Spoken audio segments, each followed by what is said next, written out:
शाह सिकंदर बोलता कहे कबीर तू कौन, हम ही अलख अल्लाह है कुतुम गोस गुरु पीर, गरीब दास खालिक धनी हमरो नाम कबीर। काशी का पवित्र भूमि पर एक समय ऐसा आया जब पूरे नगर में हलचल मच गया। ब्राह्मण काजी मुल्ला सभी कबीर साहब से विद्रोह करने लगे। पर क्या कोई मनुष्य इतना साहस कर सकता है कि बादशाह के दरबार में खड़े होकर कहे हम ही अलख अल्लाह है कुतुम गोस गुरु पीर, हम ही सृष्टि के रचयिता है। तो आइए आज हम उसी रहस्यमयी लीला से पर्दा उठाते हैं जहां शाह सिकंदर और शेख तक्की की चुनौती के सामने कबीर साहब ने बोकर दिखाया, जहां सच्चे परमेश्वर ने अपने अलौकिक रूप से पूरी सृष्टि को चकित कर दिया। सब ब्राह्मण और काजी जो कबीर साहब से द्वेष रखते थे,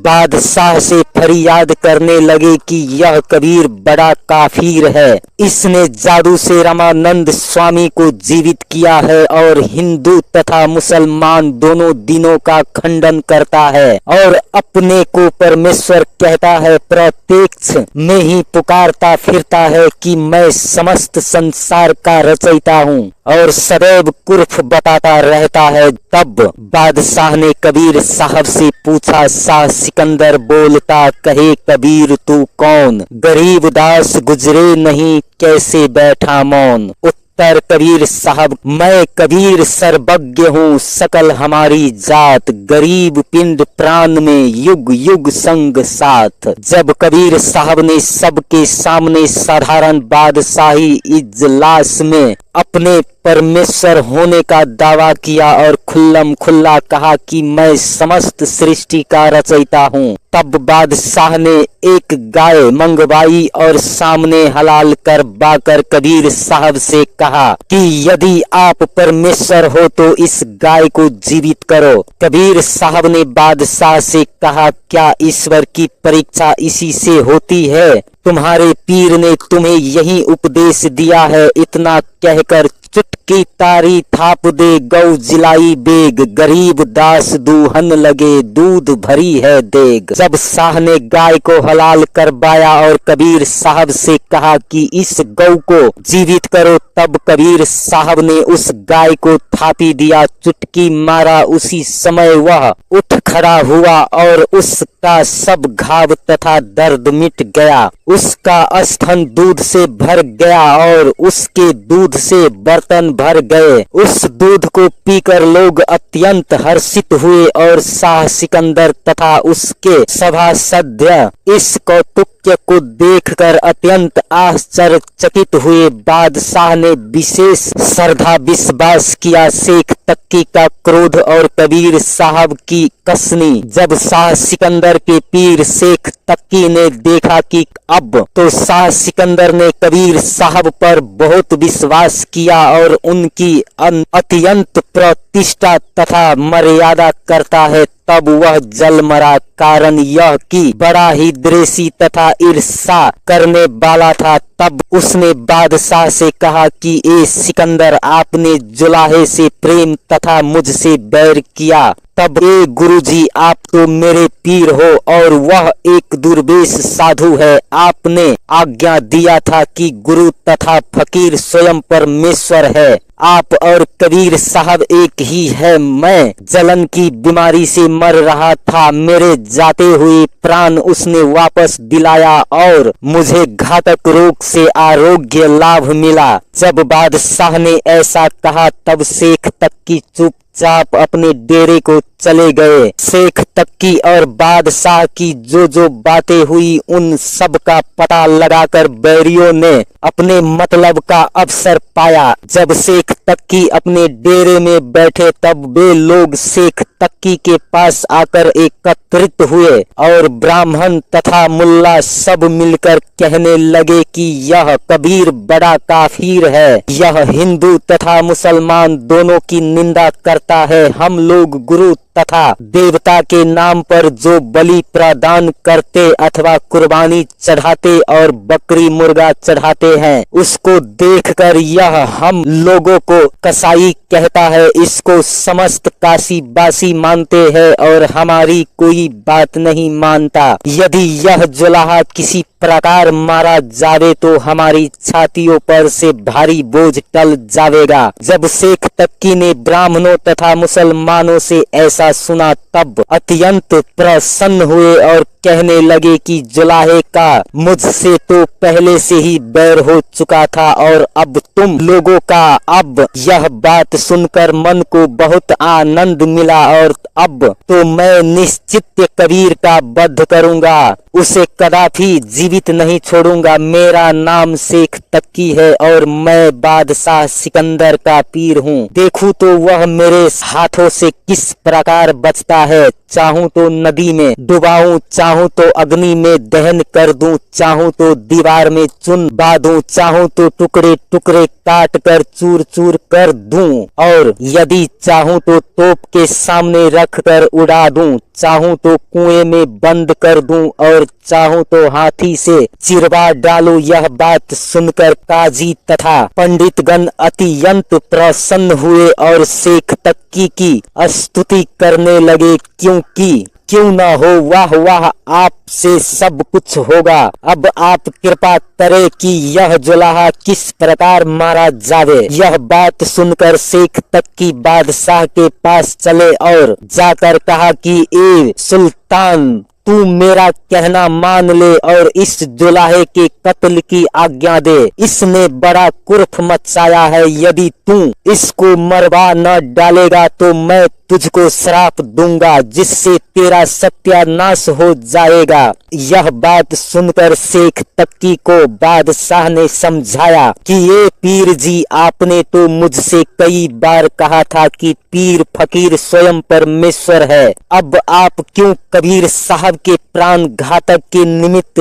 आग्रह करते हैं? उन्होंने तो आपकी कोई हानि नहीं की, फिर आपने क्यों ऐसा क्रोध मचाया है? शाह सिकंदर बचन कहो, कबीर के मारन ताई, कुछ न हमरो यहाँ बसाई। पीर फकीर जात अल्लाह, मेरो जोर न पहुँचे तहाँ। जो वह होते रैयत तो हम करते जोर, वह अलमस्त फकीर है तहाँ न पावे मोर। इतना कुछ तुमरो नहीं बिगाड़ा, काहे तुमने कुर्फ पसारा। बुजुर्ग सब नेकी फरमावे, जोर जुल्म कुछ ताही न भावे। कहा हमारा कीजिए, छोड़ दीजिए रार, सुलह हुल्क दे बैठिए अल्लाह और निहार। कहे तक्की सुल्तान सुन, तुझे नहीं कछु दोष, जो मैं कहूँ सो मानिए, कर मेरो संतोष। कहे सिकंदर पीर सुन, मेरो सिर बरुले, फकड़ कबीर न मारिए, यह मांगे मोहि दे। सुनते ही शेख तक्की ने क्रोध से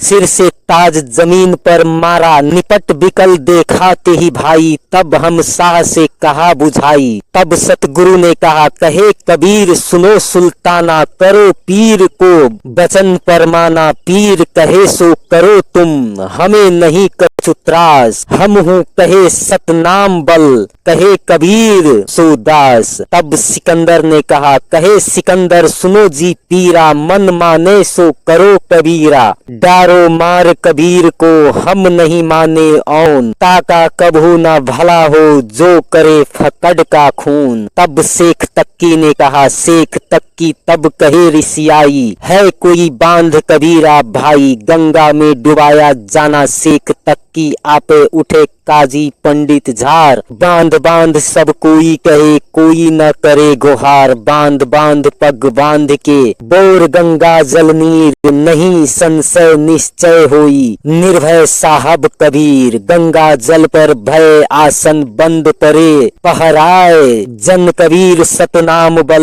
निर्बल मंगल गाय। जब शेख तक्की ने कबीर साहब को इस प्रकार लोहे की श्रृंखला में जकड़ तोड़कर गंगा में डाल दिया। उस समय जंजीर गलकर जल के नीचे बैठ गया और कबीर साहब जल के ऊपर आसन मारकर बैठे मंगल गा रहे थे। यह कौतुक देखकर काशी के लोग धन्य कबीर कहने लगे। शाह सिकंदर ने अपने पीर से कहा कि ए पीर जी, आप किसको जल में डुबाते हैं? कबीर साहब तो अछूते जल के ऊपर बैठे हैं। उस समय शेख तक्की का मुंह सूख गया और मुंह से बात नहीं निकल रहा था। तब शेख तक्की ने कहा, मैं जानता हूँ कबीर ने जादू किया, इस कारण वह नहीं डूबा। यदि अब की मैं कबीर को पाऊं तो अग्नि में जला दूं। यदि वह अग्नि से बच जाएगा तो मैं उसको परमेश्वर का सत्य अंश समझूंगा। उसी समय कबीर साहब गंगा से बाहर निकल कर आए और शाह सिकंदर के निकट गए। कबीर साहब को देखते ही शाह उठ खड़ा हुआ और अत्यंत मान सम्मान सहित कबीर साहब को अपने बराबर आसन पर बैठाया। यह देख के शेख तक्की अत्यंत क्रोधित हुआ।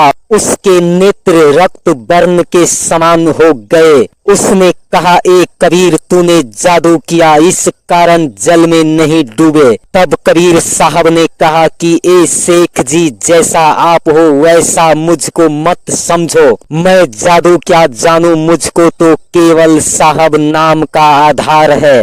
तब शेख तक्की ने कहा, अब आग से बचो, तब मैं आप पर विश्वास करूंगा। तब कबीर साहब ने कहा कि जो आपकी इच्छा हो सो करो, चाहे आग में जलाओ। तब शेख तक्की ने बहुत सा काष्ठ मंगवाया और कबीर साहब का हाथ पांव बांध कर आग में डाल दिया। उसी समय वह अग्नि बुझ गया और बिल्कुल ठंडा हो गया। फिर शाह सिकंदर ने अपने पीर को बहुत समझाया कि ए पीर जी, अब कबीर साहब से आप बैर छोड़ दीजिए। पर शेख जी ने इस बात को ग्रहण नहीं किया। फिर शेख तक्की तलवार लेकर अपने हाथ से काटने लगे। कबीर साहब की शरीर से तलवार इस प्रकार बाहर निकल जाता था कि जैसे वह हवा आकाश से कृपान निकलकर पार हो जाता था। कबीर साहब के शरीर पर तनिक भी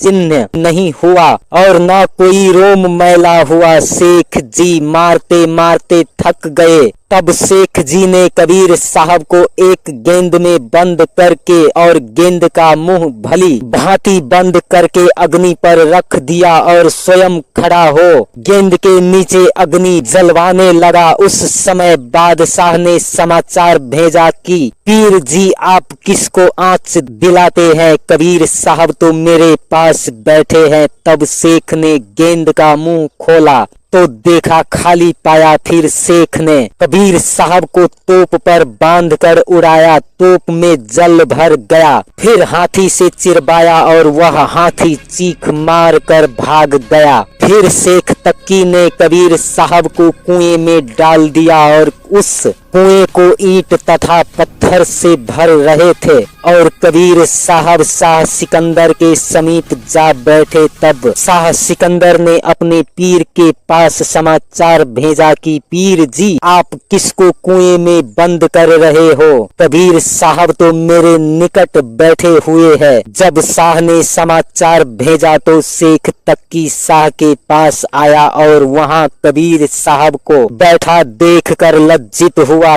कमाल का प्रकट होना। तब बादशाह सिकंदर ने कबीर साहब का बड़ा सम्मान किया और कबीर साहब को अपने साथ लेकर इलाहाबाद गए। एक नदी तट पर बादशाह कबीर साहब और शेख तक्की बैठे थे। उस समय गंगा में एक बालक का लाश बहकर जा रहा था। शेख तक्की ने कहा कि ए कबीर साहब, गंगा में जो मुर्दा बहकर जा रहा है उसको आप जीवित करो। तब कबीर साहब ने कहा कि ए मुर्दे, उठ, कुदरत के कमाल से। तब वह उठ खड़ा हुआ। जब कबीर साहब ने उस मुर्दा को जीवित किया तब बादशाह एकदम आश्चर्य में आकर बोला कि वाह, आपने तो बड़ा कमाल किया।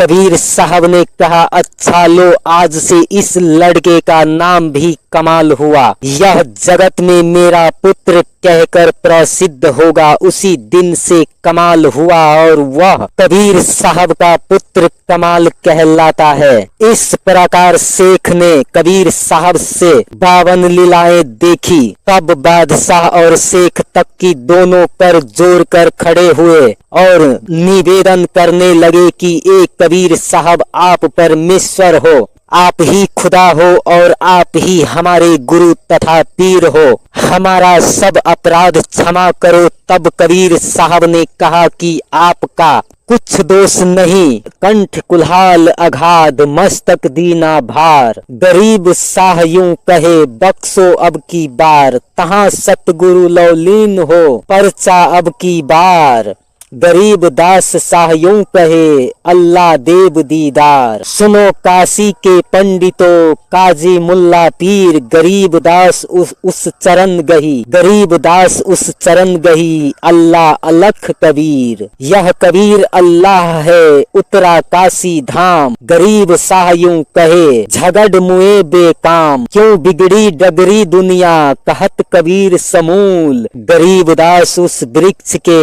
अंत कोटि रैग फूल। ये कबीर अल्लाह हो, पलक बीच परवाह, गरीब दास कर जोरी के, ऐसे कहता साह। तुम दयाल दरवेश हो, धर आए नर रूप, गरीब दास साह यूं कहे, बादशाह जहान भूप। उठे कबीर करम किए, बरसे फूल आकाश, गरीब दास से ली चले, चिंबर करे रैदास। तीन एक चंडोल में रैदास साह कबीर, गरीब दास चौरा करे, बादशाह बलबीर। मुकुट मनोहर शीश धर, चढ़े फील कबीर, गरीब दास उस पुरी में, कोई न धरता धीर। कबीर साहब के भंडारे का वृतांत जब ब्राह्मण ने देखा, अब तो कबीर साहब का महत्व और भी अधिक हुए और हम लोगों की कोई युक्ति नहीं चली। तब आपस में सलाह करके यह निश्चय किया कि अब ऐसी युक्ति करनी चाहिए जिसमें कबीर साहब की प्रतिष्ठा भंग हो जावे। तब उन लोगों ने बहुत ब्राह्मणों को नियुक्त किया कि तुम लोग देश देशांतरों में जाकर समाचार दो कि अमुक दिवस कबीर साहब के घर भंडारा है, सब संत महंत कृपा करके आवे। तब उन ब्राह्मणों ने दाढ़ी मोछ मुंडवाया, वैष्णव भेष बनाया और दो दो चेले कर बाहर हुए। ये ब्राह्मण सब स्थानों में दौड़ गए और समस्त संत महंत को समाचार पहुंचाया। यह बात सुनकर संत महंत उस दिवस कबीर साहब की कुटी पर आए। बड़ी भीड़ हुआ। कबीर साहब ने जब ब्राह्मणों की धूर्तता जान ली तब अपने एक तारा लेकर वन का मार्ग में चला। भोजन का समय निकट होता जाता था। अनगिनती साधुओं की भीड़ कबीर साहब की पर्णकुटी को घेरे खड़ी है, किंतु कबीर साहब का पता नहीं है। कबीर साहब के न मिलने से सब में कोलाहल होने लगा। जिसके मन में जो आया वही बकने लगा। यह हाल देखकर विरोधियों की बन आई। सब अपने मन ही मन अपनी सफलता जान प्रसन्न होने लगे। इतने में रसद बांटने के समय 9 लाख बोरे खाने की वस्तुओं के भरकर केशव नाम के बंजारे आया और भंडारा आरंभ हो गया। सब साधुओं की सेवा तथा पहुनाई आरंभ हो गया। किसी को मालूम नहीं पड़ा कि ये कौन लोग हैं तथा कहां से आए हैं जो भंडारा कर रहे हैं। 15 दिवस पर्यंत बराबर भंडारा होता रहा। इसके उपरांत समस्त संत महंत को भेंट तथा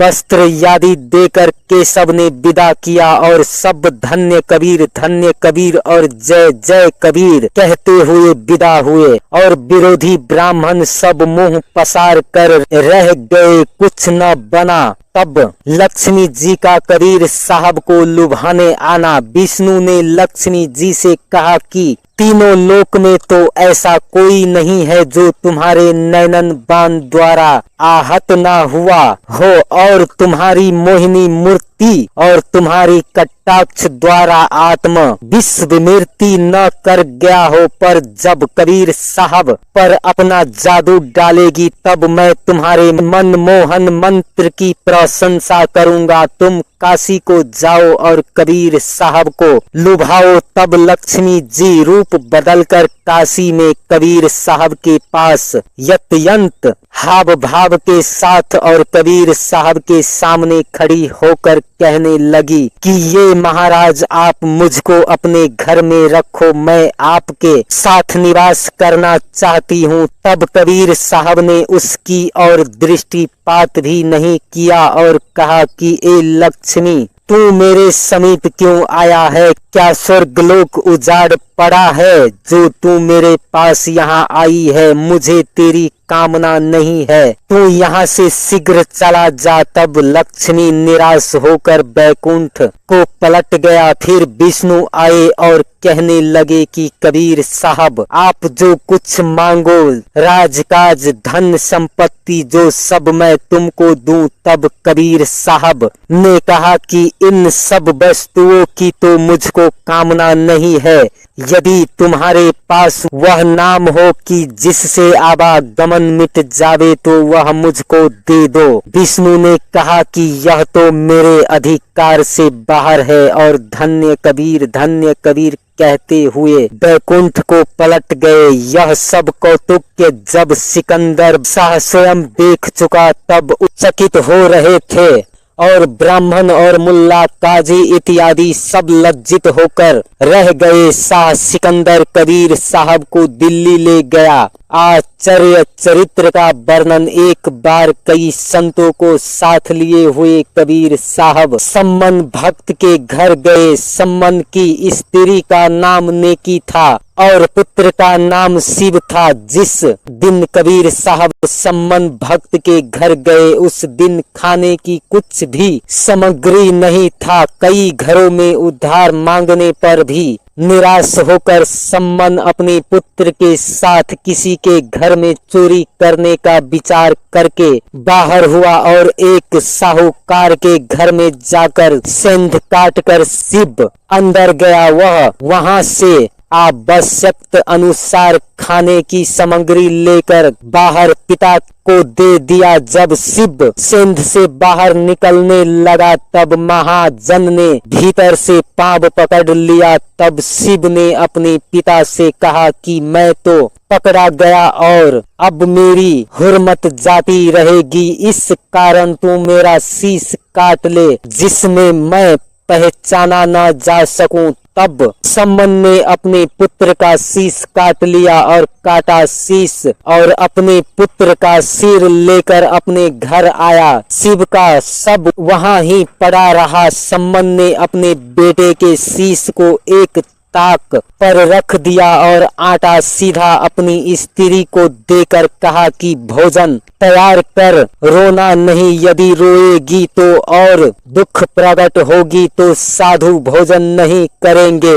तब नेकी ने तुरंत भोजन तैयार किया और सम्मन उन तीनों साधुओं के निमित्त भोजन ले आया। 3 पत्तल कबीर साहब के सामने रख दिए और कहा कि महाराज आप तीनों साधु भोजन कीजिए। तब कबीर साहब ने 3 पत्तल को 6 टुकड़े किए और 6 भाग करके कहा, सम्मन अब तुम अपने पुत्र को बुलाओ कि हम 6 मनुष्य एक साथ भोजन करेंगे। सम्मन ने कहा कि महाराज हम तीनों पीछे खाएंगे, आप तीनों संत पहले भोजन कर लीजिए। कबीर साहब ने कहा कि ऐसा कदापि न होगा, हम सब के सब एकत्रित भोजन करेंगे, हम सब के सब एकत्रित होकर भोजन करेंगे। जब सम्मन अनेक प्रकार बहाना करने लगे तब कबीर साहब ने कहा कि शिव तू कहाँ है? तब शिव के शीश से शब्द निकला कि महाराज मैं किस प्रकार आऊं, मेरा तो शीश कटा हुआ ताक पर धरा है और धड़ कहीं और पड़ा है। तब कबीर साहब ने कहा कि शीश तो चोर डाकू और ठग इत्यादि के काटे जाते हैं, भक्तों के शीश नहीं कटते, तू चला आ। जब इतना कबीर साहब ने कहा तब शिव का सब आकर मस्तक से मिल गया और वह उसी समय जैसा था वैसा जीवित होकर प्रशंसा पूर्वक कबीर साहब के पास आ बैठा और 6 मनुष्य ने भोजन किया। और यूं ही कबीर साहब की इस रहस्यमयी लीला ने पूरे संसार को झकझोर दिया। हर दिल से बस एक ही आवाज आई, धन्य कबीर, धन्य कबीर। अगर आपको भी कबीर साहब की यह अद्भुत लीला दिल को छू गया हो तो इस वीडियो को लाइक जरूर करे, अपने विचार कमेंट में लिखे और शेयर करे ताकि सच्चाई हर उस इंसान तक पहुँचे जो सत्य की खोज में है। और हाँ मेरे संत जन और भक्त जन, ऐसा ही और दिव्य लीला को सुनने के लिए हमारे चैनल सतगुरु कबीर साहब जी चैनल को सब्सक्राइब कर लीजिए, क्योंकि अगली वीडियो में हम फिर से रहस्य के उस पर्दे को हटाएंगे